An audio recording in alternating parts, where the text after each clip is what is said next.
Pai, do Filho e do Espírito Santo. Amém. Rainha do céu, alegrai-vos, aleluia. Pois o Senhor que merecestes trazer em vosso seio, aleluia, ressuscitou como disse, aleluia. Rogai a Deus por nós, aleluia. Alegrai-vos e exultai, ó Virgem Maria, aleluia, porque o Senhor ressuscitou verdadeiramente, aleluia. Oremos, ó Deus, que vos dignastes alegrar o mundo com a ressurreição do vosso Filho. Concedei-nos por sua mãe, a Virgem Maria, o júbilo da vida eterna, pelo mesmo Jesus Cristo, Senhor nosso. Amém. Caríssimo irmão e irmã, hoje nos reunimos para meditar a liturgia do sétimo domingo da Páscoa, onde nós também temos como encontro a ascensão do Senhor, que verdadeiramente aconteceu, por assim dizer, 40 dias após a Páscoa. Por conta disso, podemos dizer que celebramos estes 40 dias justamente na quinta-feira que se passou. Porém, essa festa é trasladada no Brasil e em tantos outros países por conta de não ser um dia festivo, não ser um feriado, e ser um dia em que o povo de Deus deve de cumprir preceito. Tendo isso em vista, nós hoje celebramos neste domingo duplamente o preceito do domingo e o preceito da solenidade da Ascensão do Senhor. Para termos em conta algumas coisas, recordemos, esta festa está intimamente ligada à festa da Páscoa. Por quê? Porque devemos de recordar, na Páscoa nós celebramos aquele que deixou o sepulcro, vive, morto, agora vive, ressuscitou. E hoje, nesta solenidade da Ascensão do Senhor, nós vemos aquele que, outrora derrotado, agora reina, é glorificado. Então, são duas dimensões de uma mesma festa. A Ascensão e a ressurreição estão intimamente ligadas. E hoje nós devemos de recordar que é o ressuscitado, a dimensão divina e humana de Cristo, coincidindo na pessoa, no Verbo encarnado, que está à direita do Pai, reinando. Então, Deus, Jesus Cristo, verdadeiro Deus e verdadeiro homem, nele a nossa humanidade já foi glorificada, já está no céu. E assim, nós devemos de nos alegrar com a solenidade de hoje, que nos leva basicamente também ao encerramento da festa do tempo pascal. Por quê? Porque semana que vem encerramos justamente com a vinda do Espírito Santo. Escutemos o Evangelho e vamos meditar o Evangelho já junto com a primeira leitura. O Evangelho é de São Lucas, assim como a primeira leitura dos Atos dos Apóstolos, o primeiro e o segundo livro do mesmo autor. Diz São Lucas no Evangelho: naquele tempo disse Jesus a seus discípulos: assim está escrito, Cristo sofrerá e ressuscitará dos mortos ao terceiro dia, e no seu nome serão anunciados a conversão e o perdão dos pecados a todas as nações, começando por Jerusalém. Vós sereis testemunhas de tudo isso. Eu enviarei sobre vós aquele que meu Pai prometeu. Por isso permanecei na cidade até que sejais revestidos da força do alto. Então Jesus levou-os para fora até perto de Betânia. Ali ergueu as mãos e abençoou-os. Enquanto os abençoava, afastou-se deles e foi levado para o céu. Eles o adoraram. Em seguida voltaram para Jerusalém com grande alegria e estavam sempre no templo bendizendo a Deus. Palavra da salvação. Glória a vós, Senhor. Devemos de ter presentes diante de nós. São Lucas escreve para quem já tem fé. Escreve, como vamos ouvir na primeira leitura, a Teófilo, o amigo de Deus, a cada um de nós, dando as razões da fé, os fundamentos, E aqui, e também justamente naquilo que vamos ler na primeira leitura, São Lucas elucida como Jesus se faz presente na comunidade. Recordemos, Jesus está presente no meio da comunidade de forma viva e real. O ressuscitado está presente no nosso meio quando celebramos a Eucaristia, no momento do sacramento. E para isso devemos de retornar um pouco antes do texto que acabamos de ouvir. Por quê? Porque neste evangelho, São Lucas vai colocar a ressurreição de Jesus, as mulheres, em especial Madalena, que viu o Senhor, depois os discípulos de Emaús, que voltam correndo para Jerusalém, e aqui nós encontramos, enquanto eles estão celebrando, e os discípulos de Emaús chegam e contam, verdadeiramente o Senhor apareceu às mulheres e depois aos discípulos, aos apóstolos, a Pedro. Então, neste momento, Jesus se fez presente e está com eles, mostrando-se ressuscitado. Ele não é um fantasma, mas uma pessoa em um corpo ressuscitado, em um corpo que supera o nosso corpo mortal. Não retrocede, poderíamos assim dizer, como escrevi mais adiante para a nossa meditação. Ele não retrocede, ele sim aparece neste corpo glorioso que também nos dará ao final dos tempos. Devemos de ter aqui, em especial diante de nós, que tudo aquilo que Lucas escreve também é um esforço para traduzir a experiência do encontro real e divino com o ressuscitado. É como se alguém nos perguntasse, quando escutamos uma música clássica ou vemos uma cena belíssima num quadro ou num filme, e perguntássemos: me descreve. É difícil descrevermos o que sentimos ao escutar uma belíssima música. Nós tentamos clarear, mas depois nos silenciamos. Por quê? Porque não conseguimos traduzir as nossas percepções totais daquilo que vivemos. E devemos de ter isso em conta. Tudo aquilo que vivenciaram, o que São Lucas tenta colocar diante de nós, não consegue explicar totalmente aquilo que foi vivido. Devemos de ver que aquilo que São Lucas escreve também é teológico. É Deus que dá o juízo inapelável sobre a vitória ou a falência da vida, em especial no terceiro dia, na ressurreição de Jesus, no Jesus ressuscitado que aqui aparece. E ressuscitando Jesus, Deus mostrou o único modo que nós podemos sair gloriosos e vitoriosos desta vida, imitando a sua vida, não só viver aquilo que Jesus nos pede, mas como anuncia o próprio Evangelho de hoje, anunciando a todos a mesma coisa que Jesus realizou em nós. Que Jesus realize em nossas vidas ao vivermos uma vida de amor, de doação completa, como a do próprio Cristo. Então, vejamos ainda mais algumas coisas deste texto. Jesus fala que o que deve de ser anunciado, a conversão e o perdão dos pecados a todas as nações. Ou seja, a mudança de vida traz também o perdão dos pecados, quando a pessoa busca esta mudança. Vemos que Jesus, neste evangelho, levou-os para fora, para perto de Betânia. Levar, a tradução aqui melhor é conduziu-os. A mesma coisa do êxodo.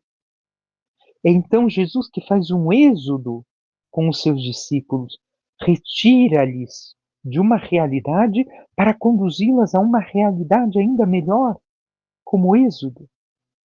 E qual é a realidade? A Betânia, a cidade, o lugar da amizade e do amor. Para ali Jesus quer nos conduzir. Não somente que nós tenhamos uma ideia sintética ou ainda uma coisa estática na relação com Ele, somente no templo, mas a esta relação de amizade e de amor com o ressuscitado, com Cristo vivo e real conosco. E diz o texto ainda que Jesus ergueu as mãos, levantou as mãos, ali em Betânia. Por quê? O que significa o gesto de levantar as mãos? Nos recorda algumas coisas. Primeiro, nós devemos de ver que levantar as mãos nos recorda Moisés, que levantou as mãos e ganhou a batalha ao povo de Israel. Moisés, que impôs as mãos, porque esse gesto de levantar as mãos é para dar a bênção, impôs as mãos a Josué. E Josué recebeu o Espírito Santo para continuar guiando o povo de Israel. E aqui também Eliseu, que recebe a capa de Elias e o dobro do Espírito Santo sobre ele, através desse ato. Então, o que Jesus está querendo indicar com tudo isso? Jesus está indicando que agora está deixando sobre os seus discípulos o Espírito Santo, a força para continuar a missão. E assim também, este levantar as mãos é o gesto sacerdotal de Arão que abençoa todo o povo. Então Jesus, que até então nunca derramara uma bênção sobre os seus discípulos, agora ressuscitado, glorioso e reinante, derrama sua bênção sobre eles. E também eles se prostram e adoram a Jesus, enquanto nunca haviam adorado em vida. Agora é o momento de adorá-lo, porque reconhecem quem ele é. Então vemos nesse gesto de Jesus de erguer as mãos, um gesto precioso, que nos dá toda a força necessária e toda a potência necessária para que nós continuemos aquilo que ele pede, que ele nos confiou. E a última mensagem para nós, enquanto ressuscitado, é a sua bênção, a sua força, a força do Espírito Santo em nós. E nós temos a confiança deste encontro com o ressuscitado e desta bênção derramada em nossas vidas. E continuamos esta missão que o Senhor nos dá. Vivemos esta amizade e amor para com Ele. E seguimos o Senhor em tudo em nossas vidas, tendo a certeza de que o ressuscitado se faz presente em nosso meio em todos os momentos em que nos encontramos com Ele na intimidade da oração e na celebração dos sacramentos, em especial na Eucaristia. Ainda vemos que eles se encheram de alegria e vamos compreender a alegria em diversos modos agora, ao longo da meditação, porque faremos alguns passos da meditação. Qual é a alegria que eles sentem? A alegria de deixar este mundo corruptível. Agora já não há mais temor diante da morte, porque viram Jesus subindo aos céus. E nesta sua ascensão aos céus, vem que já não há mais o porquê temer a morte, porque se viveram uma vida unidas ao Mestre, igual à do Mestre, também merecerão a alegria eterna nos céus ao lado do Pai. E esta alegria pela ascensão, alguns padres da igreja vão dizer que é uma solenidade alegre e triste ao mesmo tempo. Triste porque o Senhor deixa cada um de nós ao subir aos céus, mas alegre por quê? Porque não é uma ausência, mas uma nova forma da presença de Cristo no nosso meio, pela ação do Espírito Santo. Agora pode estar conosco a todo tempo, em todos os lugares. E vemos ainda que naquilo que o Senhor realizou e faz no gesto da bênção aos seus discípulos, Ele realiza uma profecia programática, um programa de profecia a cada um de nós. A missão que ele confia a nós e que veremos também nos Atos dos Apóstolos, na primeira leitura. E vemos que, na primeira leitura, aliás, veremos que Jesus realizou a promessa. E a promessa para São Lucas é o quê? É o derramamento do Espírito Santo que celebraremos no próximo domingo. Ainda tenhamos em conta algumas outras coisas em relação a nós, ao texto de hoje. Vemos que Lucas começa no templo e encerra no templo o seu evangelho. Começa no templo com o anúncio do anjo de uma alegria. Qual alegria? O nascimento de João Batista. E depois, estamos vendo mais uma vez a alegria que ainda há pouco falamos, que eles voltam para Jerusalém com grande alegria. Então, inicia-se no templo, encerra-se no templo. Inicia-se com uma alegria, encerra-se com uma alegria. Inicia o evangelho com uma bênção não dada, porque Zacarias, por duvidar, se tornou mudo e não pôde dar a bênção, e se encerra com uma bênção dada, agora não mais por um sacerdote, mas pelo sumo e eterno sacerdote, Jesus Cristo. Então vemos ainda mais um momento de alegria ao início do Evangelho de Lucas. Hoje nasceu para vós um Salvador, que é o Cristo Senhor. Aqui está mais um momento de alegria. E a alegria agora de ver Jesus, na sua natureza humana, subindo aos céus, elevando a nossa natureza à glória de Deus, para que também nós possamos nos alegrar um dia eternamente na sua presença. O levantar as mãos de Jesus ainda simboliza algo mais. As mãos garantem a vitória, as mãos levantadas. E assim Jesus também garante a nossa vitória se nós caminhamos debaixo de suas mãos, debaixo de sua graça. São Lucas é o único que vai descrever este momento da ascensão do Senhor de forma clara, de forma coerente. E o que devemos de ver aqui fala que Jesus subiu aos céus no dia da ressurreição. E logo mais vamos ver na primeira leitura que Jesus subiu 40 dias depois. Então, padre, é uma contradição? Como é que fica isso? Devemos entender. O texto de Atos dos Apóstolos vai dizer que Jesus, subido aos céus, apareceu por 40 dias aos seus discípulos e a muitas outras pessoas. Então, mesmo ressuscitado e subindo à glória do Pai, à direita do Pai, reinando, Jesus apareceu ainda durante 40 dias, até o dia em que subiu ao Pai e não mais apareceu aos seus discípulos, porque agora deveriam de continuar a sua missão fortalecidos pela presença do ressuscitado e agora pelo derramamento do Espírito Santo, pleno de suas vidas e seus corações. Devemos ainda de compreender mais do Evangelho, que a ressurreição é andar além da morte e não voltar atrás. Por isso o corpo do ressuscitado não é o mero corpo humano que foi somente retirado do túmulo, como foi de Lázaro, ou ainda do filho da viúva de Naim, ou ainda da filha de Jairo, mas sim, o ressuscitado é um corpo que andou além da morte, e não um retorno, e por isso ele não permanece mais todo o tempo fisicamente com os seus. Porque superou, foi para a glória.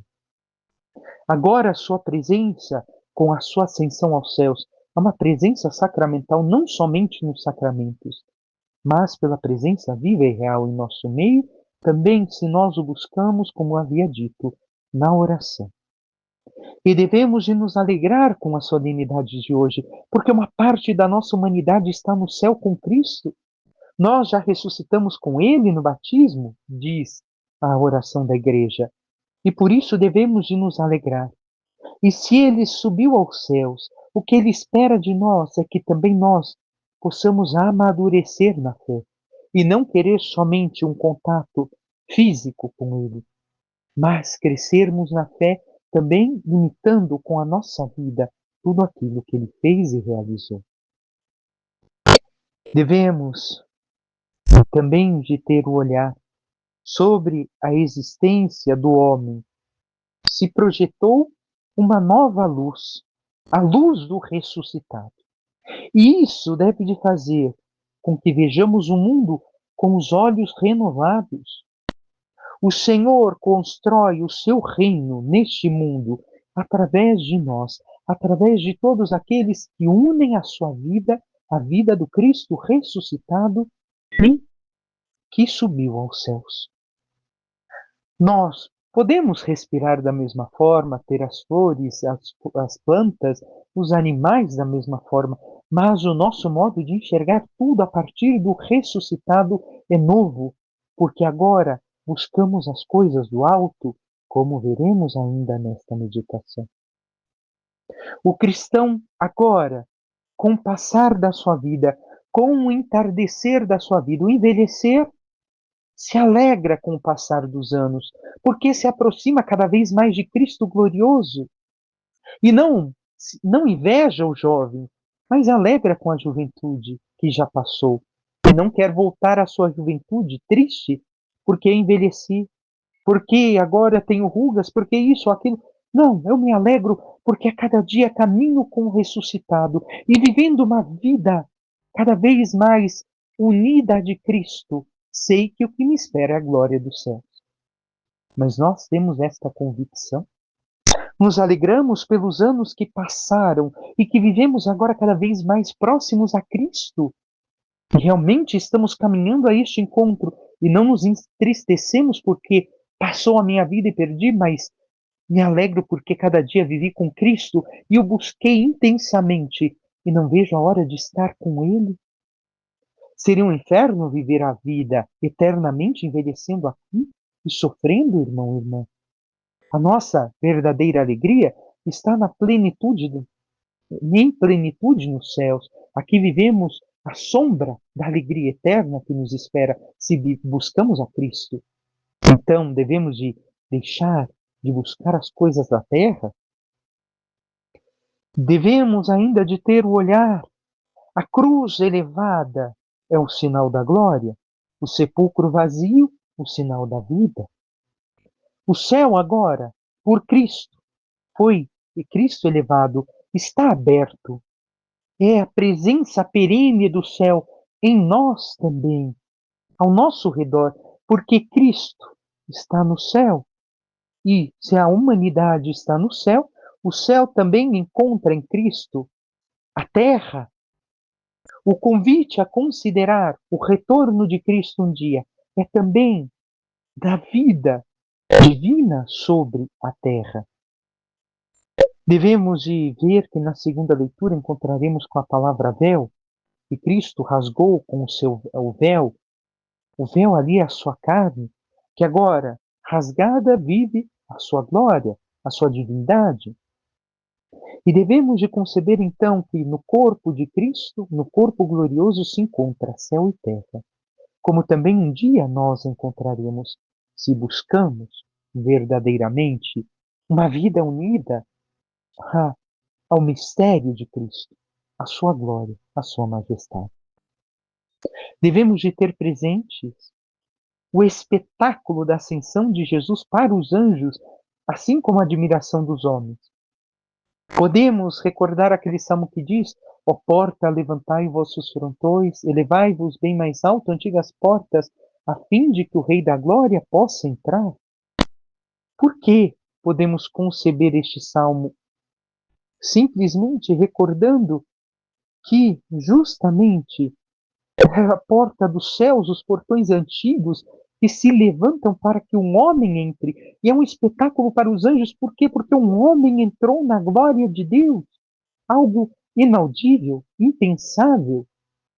E assim os anjos questionam a segunda parte do salmo. Dizei-nos quem é este Rei da Glória? O Rei da Glória é o Senhor Onipotente, o Rei da Glória é o Senhor Deus do Universo.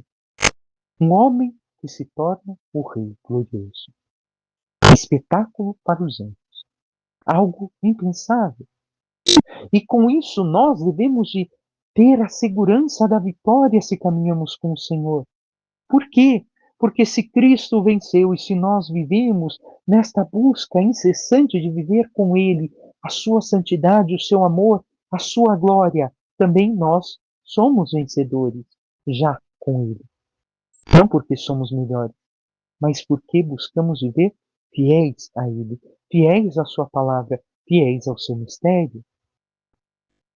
Devemos ainda de ter presentes que a sua ascensão deve nos levar ao céu pelo desejo, como diz São Paulo, buscai, aspirai as coisas do alto, que a traça não corrompe, não corrói, e não nos deixar levar pelas coisas aqui de baixo, pelas baixezas da terra.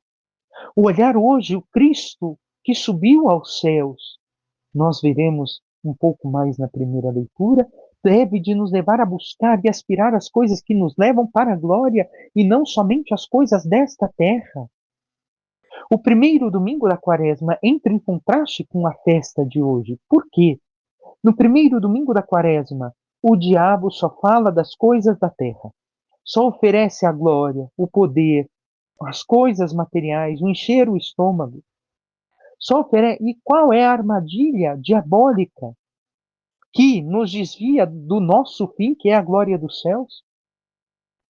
Hoje, o Senhor nos chama a olhar para o alto, o que nos espera na eternidade, e olhando para estas coisas, viver como pessoas que lá querem estar. Não percamos tempo buscando as coisas somente desta terra, mas foquemos a nossa vida na vida das coisas celestes. Passemos agora à primeira leitura. No meu primeiro livro, Teófilo, já tratei de tudo que Jesus fez e ensinou desde o começo, até o dia em que foi levado para o céu depois de ter dado as instruções pelo Espírito Santo aos apóstolos que tinha escolhido. Foi a eles que Jesus se mostrou vivo depois da sua paixão com numerosas provas. Durante 40 dias apareceu-lhes falando do reino de Deus. Durante uma refeição deu-lhes esta ordem: não vos afasteis de Jerusalém, mas esperai a realização da promessa do Pai, da qual vós me ouvistes falar. E João batizou com água, vós, porém, sereis batizados com o Espírito Santo dentro de poucos dias. Então os que estavam reunidos perguntaram a Jesus: Senhor, é agora que vais restaurar o reino em Israel? Jesus respondeu: não vos cabe saber os tempos e os momentos que o Pai determinou com sua própria autoridade. Mas recebereis o poder do Espírito Santo que descerá sobre vós, para serdes minhas testemunhas em Jerusalém, em toda a Judéia e na Samaria até os confins da terra. Depois de dizer isto, Jesus foi levado ao céu à vista deles. Uma nuvem o encobriu de forma que seus olhos não podiam vê-lo. Os apóstolos continuavam olhando para o céu enquanto Jesus subia. Apareceram então dois homens vestidos de branco, que lhes disseram: homens da Galileia, por que ficais aqui parados olhando para o céu? Esse Jesus que vos foi levado para o céu virá do mesmo modo como vistes partir para o céu. O que vemos aqui? São Lucas faz um resumo de tudo aquilo que tratou no seu evangelho. Recorda a promessa de Jesus da vinda do Espírito Santo que meditaremos na próxima semana com Pentecostes. E mostra Jesus que depois de 40 dias, como bem ouvimos, subiu aos céus. E uma nuvem o encobriu. O que acontece aqui? Os discípulos estão olhando para os céus, o foco que nós devemos ter. Olhar agora para o Filho ao lado do Pai, que reina com o Pai, tem o mesmo poder e autoridade do Pai nos céus. E olhando para lá, dirigir as nossas vidas. Por quê? Um homem está à direita do Pai, e por isso o Pai nos vê de algum jeito ligados a este homem, ao Filho, a Jesus, e nos cumula de graças. E dos céus Jesus derrama muitos dons, muitas graças sobre nós, para que nós possamos compreender as maravilhas que ele realizou e caminhemos e elucidemos e clareemos cada vez melhor tudo aquilo que é necessário para a nossa salvação e para a salvação de muitos. Porém, nos diz claramente os anjos: por que estáis aqui olhando para o céu? Ele vai retornar. Ele vai retornar, né? Já de uma forma sacramental, mas também os anjos estão indicando que não devemos de perder tempo, devemos de trabalhar para a nossa salvação e para a salvação dos demais. Devemos de continuar o trabalho conforme Jesus nos encomendou. Não podemos ficar somente parados, esperando, o Senhor um dia. O que estamos trabalhando na minha vida e na tua para alcançarmos este reino dos céus para o qual nosso Senhor subiu e que Ele nos espera? O quanto temos trabalhado, conforme o Senhor nos confiou, a continuação da sua missão na igreja para salvar as almas? Não podemos ficar parados. Temos realmente trabalhado ou estamos parados? Ainda o Salmo, passemos por ele, 47, nos diz no refrão: por entre aclamações Deus se elevou, o Senhor subiu ao toque da trombeta. Salmodiai ao nosso Deus ao som da harpa, salmodiai ao som da harpa ao nosso Rei. Este salmo fala, neste trecho que é o refrão, da Arca da Aliança, e foi relido pela Igreja como a ascensão do Senhor, o Senhor que sobe ao toque da trombeta. Aqui a Arca da Aliança que subiu a Jerusalém, a cidade santa, justamente carregada, elevada ao alto da montanha, ao toque, aos aplausos, aos cantos, aos salmos. E assim nós recordamos agora o verdadeiro Deus presente, não mais na arca, mas em carne, em corpo, sangue, alma e divindade. Sobe aos céus, levando a nossa natureza aos céus, para que nós também possamos um dia participar de sua glória. Já a segunda leitura, nós temos duas opções, a carta aos Efésios ou aos Hebreus. Meditemos a carta aos Hebreus. De fato, Cristo não entrou num santuário feito por mão humana, a imagem do verdadeiro, mas no próprio céu, a fim de comparecer agora na presença de Deus em nosso favor. Devemos viver que aqui o santuário não é somente o céu, mas o próprio corpo do Senhor. O seu corpo glorioso é santuário porque une céu e terra, como ouvimos.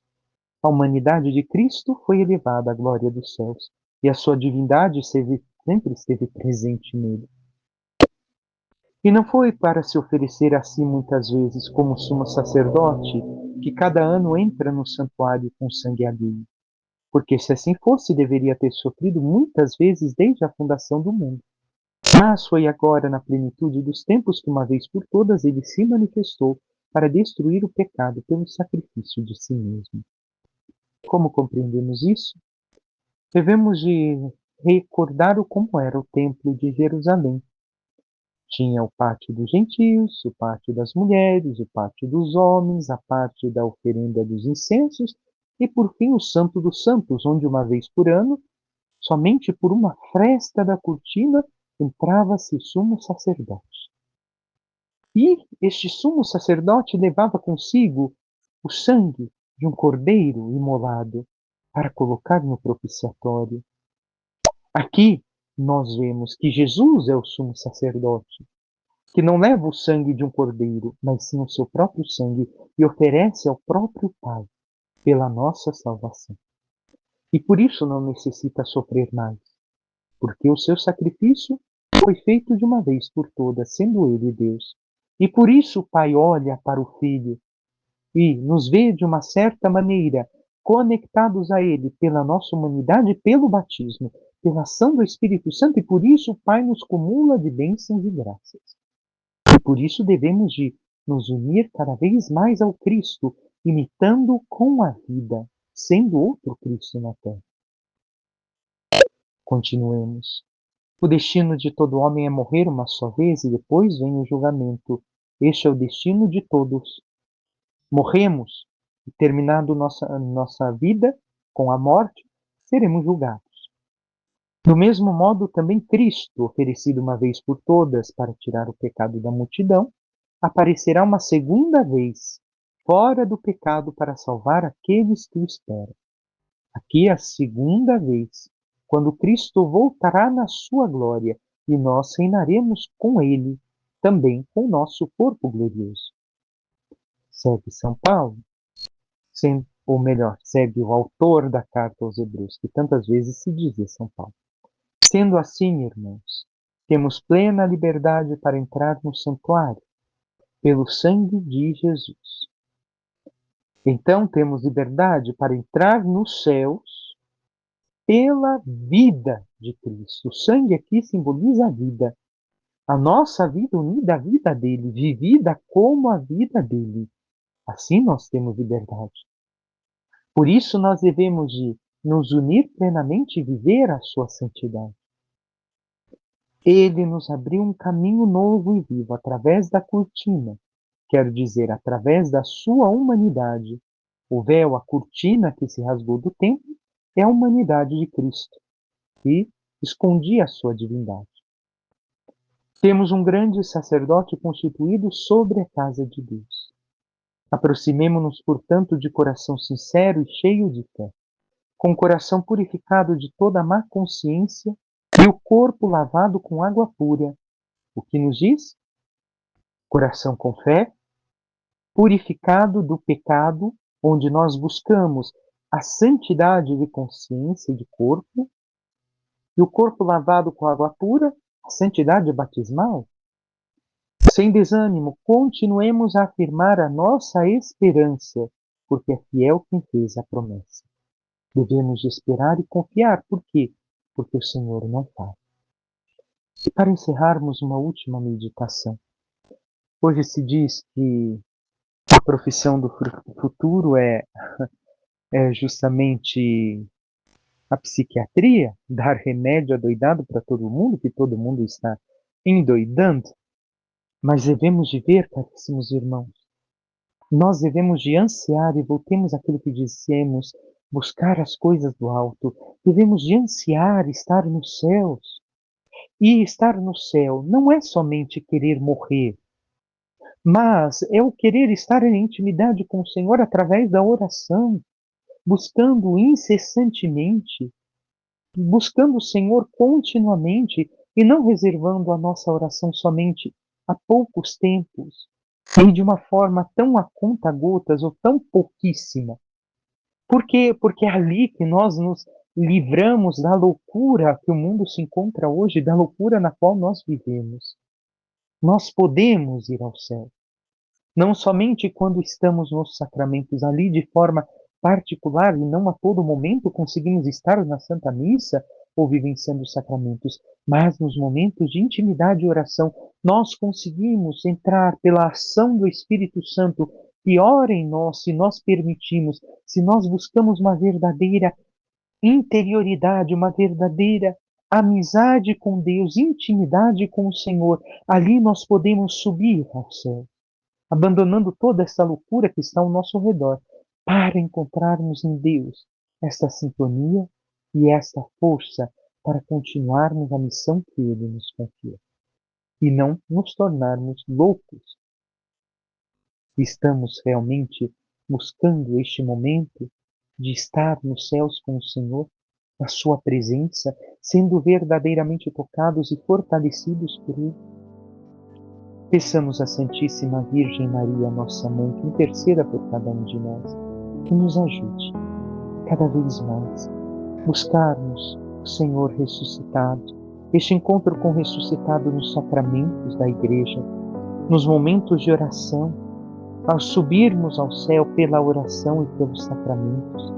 E assim, vivendo esta intimidade com o Senhor, esta intimidade com o Espírito Santo, possamos cada vez mais nos deixar transformar pela sua graça e santidade, e vivendo aquilo que o Senhor nos impele, nos impulsiona, nos ensina, possamos viver verdadeiramente a vida celeste, para um dia merecer entrarmos na glória dos céus. Louvado seja nosso Senhor Jesus Cristo, para que sempre seja louvado. Por intercessão da Santíssima Virgem Maria, de todos os santos e anjos de Deus, desça sobre vós, vossas famílias e tudo que vos pertence, a bênção de Deus Todo-Poderoso, Pai, Filho e Espírito Santo. Amém. Um santo e abençoado dia a todos.